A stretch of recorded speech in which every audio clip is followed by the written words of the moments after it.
मैं आपको एक मिसाल देता हूँ। फ़र्ज़ करें आप एक बड़े सरमायाकार हैं। आपका काम मुख्तलिफ कारोबारों, सनतों और स्टार्टअप्स में सरमायाकारी है। आपके एक पुराने दोस्त हैं और उस दोस्त का बेटा अपने कारोबार में आपकी सरमायाकारी चाहता है। दोस्त आपके सामने बेटे और उसके कारोबार की भरपूर सिफारिश करता है। आप दोस्त के बेटे को भी जानते हैं। बच्चा भी निहायत मुअद्दब, मेहनती और अपने काम का माहिर है। आप दो चार मुलाकातों के बाद इसके प्रोजेक्ट में सरमायाकारी के लिए राजी हो जाते हैं और आप अपने दोस्त को साथ लेकर उसके दफ्तर पहुंच जाते हैं। नौजवान के दफ्तर की लोकेशन भी अच्छी है और दफ्तर भी। लेकिन जब आप वहां पहुंचते हैं तो अंदर लड़ाई चल रही होती है। कंपनी के तीन पार्टनर हैं और तीनों एक दूसरे को गालियां दे रहे हैं। दफ्तर में कुर्सियां और मेजें चल रही हैं और लाइट्स तोड़ी जा रही हैं। आप ये मंजर देखकर परेशान हो जाते हैं।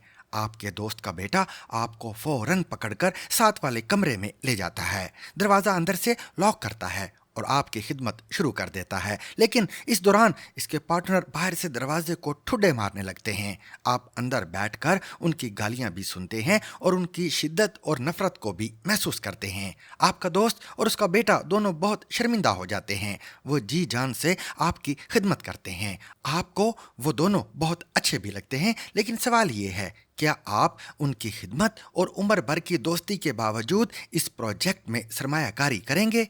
और ये सरमायाकारी हो भी 30-40 अरब डॉलर। मुझे यकीन है आपका जवाब ना होगा।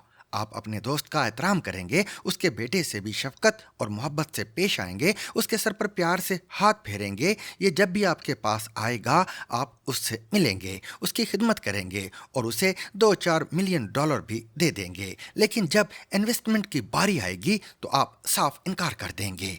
क्यों? क्योंकि आप जानते हैं इस कंपनी में आपका पैसा बर्बाद हो जाएगा। इससे कहीं बेहतर है आप ये रकम सीधी कुएं में फेंक दें। सऊदी अरब भी इस वक्त हमें यही बता रहा है। हमें तवक्को थी सऊदी वली अहद पाकिस्तान आएंगे और मुल्क में सरमायाकारी का वो सिलसिला शुरू हो जाएगा जिसका वादा बिरादर इस्लामी मुल्क ने हमसे किया था। लेकिन प्रिंस मोहम्मद बिन सलमान का दौरा आगे से आगे टलता जा रहा है। क्यों? क्योंकि सऊदी अरब के खुफिया इदारों का ख्याल है पाकिस्तान अभी मुकम्मल तौर पर तैयार नहीं हुआ। मुल्क में पार्टनर्स की जंग जारी है, लिहाजा यहाँ आने का अभी कोई फायदा नहीं और इनकी ये राय गलत भी नहीं।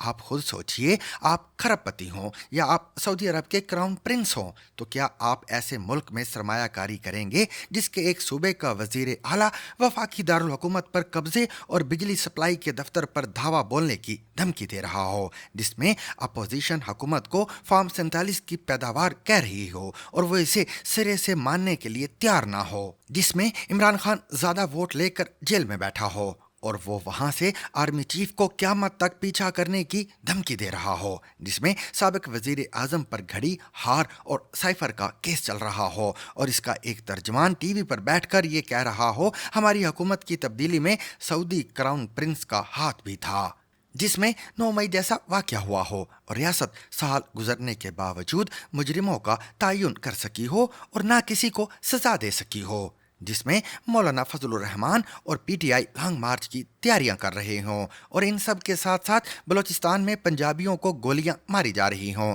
दहशत गर्दी आम हो, जजों की पगड़ियां फुटबॉल बनाकर इनके साथ खेलने की धमकियां दी जा रही हों और सुप्रीम कोर्ट 57,000 मुकदमात की गठरी पर बैठकर सियासी मुकदमों के फैसले कर रही हो और सियासतदान रोज़ अदलिया को आंखें दिखा रहे हों और इस तमाशे के साथ साथ पार्लियामेंट हाउस में रोज़ दुनिया माँ बहन की गालियां सुन रही हो और मुर्दों को कब्रों से निकालकर फांसी देने के ऐलान देख रही हो। आप खुद बताइए, अगर आप प्रिंस मोहम्मद सलमान हों तो क्या आप इस मुल्क में सरमायाकारी करेंगे? नहीं करेंगे। चुनाचे हमें हमाकत की नींद से जागना होगा और किसी ऐसे शख्स या ओहदेदार को आगे बढ़कर बाप का किरदार अदा करना होगा जो सबको इकट्ठा बिठा सके। अगर चीफ जस्टिस ये कोशिश कर लें तो ज़्यादा मुनासिब है। ये तमाम स्टेक होल्डर्स को इकट्ठा बिठाकर कोई फ्रेम वर्क तय कर दें। ماضی کی غلطیوں کو دفن کر دیں اور سب مل کر آگے کا سفر شروع کر دیں تو شاید سفر کٹنا شروع ہو جائے گا، ورنہ ہم مکمل تباہی کے دہانے پر کھڑے ہیں۔ نیچے لاوے کا تالاب ہے، ہم اس کے کنارے کنارے چل رہے ہیں اور ساتھ ایک دوسرے کو کونیاں بھی مار رہے ہیں۔ یہ معاملہ آخر کتنی دیر چلے گا؟ ملک کی حالت یہ ہے، وزیر اعظم نے 2 دن قبل اکنامک ایڈوائزری کونسل بنائی۔ اس کے 8 ممبرز ہیں، جن میں سے 5 بزنس مین ہیں اور ان 5 کے اپنے مفادات ہیں۔ کونسل میں جہانگیر ترین، ہونڈا اٹلس کے مالک ثاقب شیرازی، میاں منشا کے بھانجے اور نشاط چونیہ لمیٹڈ کے چیف ایگزیکٹو شہزاد سلیم، گل احمد گروپ کے مالک حاجی بشیر علی کے صاحبزادے زید بشیر، انٹرلوپ کے چیئرمین مصدق ذوالقرنین، لمز یونیورسٹی کے پروفیسر اعجاز بنی، soft where company system limited کے سی ای او آصف پیر اور پاکستان میں میکنسی کے سینئر پارٹنرز سلیمان احمد شامل ہیں۔ یہ تمام لوگ بڑے نام ہیں اور پاکستان کی اکانومی میں بلا شبہ ان کا بہت کنٹریبیوشن ہے، لیکن اس کے ساتھ ساتھ یہ بھی حقیقت ہے ان کا حکومت سے ٹھیک ٹھاک معاشی مفاد وابستہ ہے۔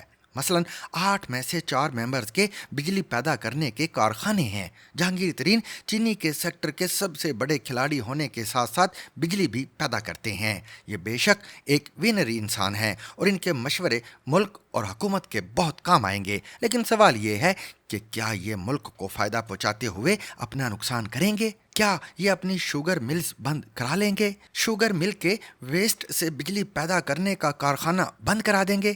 ثاقب شیرازی بھی پاور پلانٹ کے مالک ہیں۔ یہ ہونڈا گاڑیاں بھی بنا اور بیچ رہے ہیں اور انہوں نے آج سے 25 سال قبل حکومت سے وعدہ کیا تھا، ہم گاڑیاں ملک میں پروڈیوس کریں گے اور پھر انہیں ایکسپورٹ کریں گے، لیکن وعدہ آج تک پورا نہیں ہو سکا۔ چنانچہ حکومت کے ساتھ ان کا پھڈا چلتا رہتا ہے اور یہ اس وقت اس کونسل کے ممبر ہیں جس نے براہ راست وزیر اعظم کو مشورے دینے ہیں۔ کیا یہ حکومت کو اپنے خلاف مشورہ دیں گے؟ یہ پاور پلانٹ بھی چلا رہے ہیں۔ شہزاد سلیم بھی پاور جنریشن اور ٹیکسٹائل کے بڑے کھلاڑی ہیں۔ کیا یہ بھی آئی پی پیز اور ٹیکسٹائل سیکٹر کے خلاف پالیسی بننے دیں گے؟ زید بشیر گل احمد گروپ سے تعلق رکھتے ہیں۔ یہ حاجی بشیر کے صاحبزادے ہیں۔ یہ ایک طرف پاور پلانٹ کے مالک ہیں اور دوسری طرف انہوں نے دبئی میں بھاری سرمایہ کاری سے ٹیکسیوں کی کمپنی بنائی ہے جس میں اس وقت لگ بھگ 1000 گاڑیاں ہیں۔ کیا یہ بھی آئی پی پیز کے خلاف پالیسی بننے دیں گے یا یہ دبئی میں 1000 گاڑیوں کی کمپنی بنا کر حکومت کو ملک میں سرمایہ کاری کا پلان بنا کر دیں گے؟ اعجاز بنی لمز کے پروفیسر ہیں۔ یہ کتنی بڑی توپ ہیں، آپ لمز کے پروفیسرز اور طالب علموں سے پوچھ لیں۔ سلیمان احمد کی کمپنی میکنسی ایف بی آر کی ڈیجیٹلائزیشن کر رہی ہے اور یہ اس کاروباری سمجھوتے کے ساتھ وزیر اعظم کی ایڈوائزری کونسل میں بھی شامل ہیں۔ تاہم کمیٹی میں 2 لوگ بہت اچھے اور سیلف لیس بھی ہیں، مصدق ذوالقرنین اور آصف پیر۔ مصدق ذوالقرنین جرابوں کی سب سے بڑی کمپنی انٹرلوپ کے چیئرمین ہیں اور ان کا حکومت کے ساتھ بظاہر کوئی ٹکراؤ نہیں، یہ وینری انسان بھی ہیں۔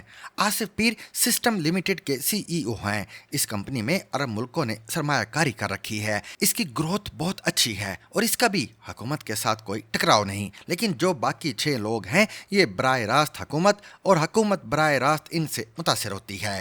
چنانچہ حکومت نے دودھ کی مشاورت کے لیے 6 بلے رکھ دیے ہیں۔ میں بزنس مینوں کا حمایتی ہوں، میں دل سے سمجھتا ہوں اگر ملک میں بزنس چلے گا تو ہی ملک چلے گا، بزنس بند تو ملک بند، لیکن اس کے ساتھ ساتھ مالی مفادات کا ٹکراؤ بھی دنیا کی ایک بہت بڑی سچائی ہے۔ آپ اگر ریچھ کو شہد کی حفاظت کی ذمہ داری دے دیں گے تو یہ تجربہ کامیاب نہیں ہوگا، لیکن آپ اگر اس کے باوجود یہ تجربہ کرنا چاہتے ہیں تو پھر مہربانی کر کے فرا گوگی کو بھی اس کونسل میں شامل کر لیں۔ اس بی بی کی گروتھ ان سب سے زیادہ تھی۔ فرا گوگی نے صرف ایک نکاح کرا کر کھربوں روپے کمائے تھے، چنانچہ اس سے اچھا بزنس ماڈل کیا ہو سکتا ہے؟ آپ اسے بھی کونسل میں لے لیں۔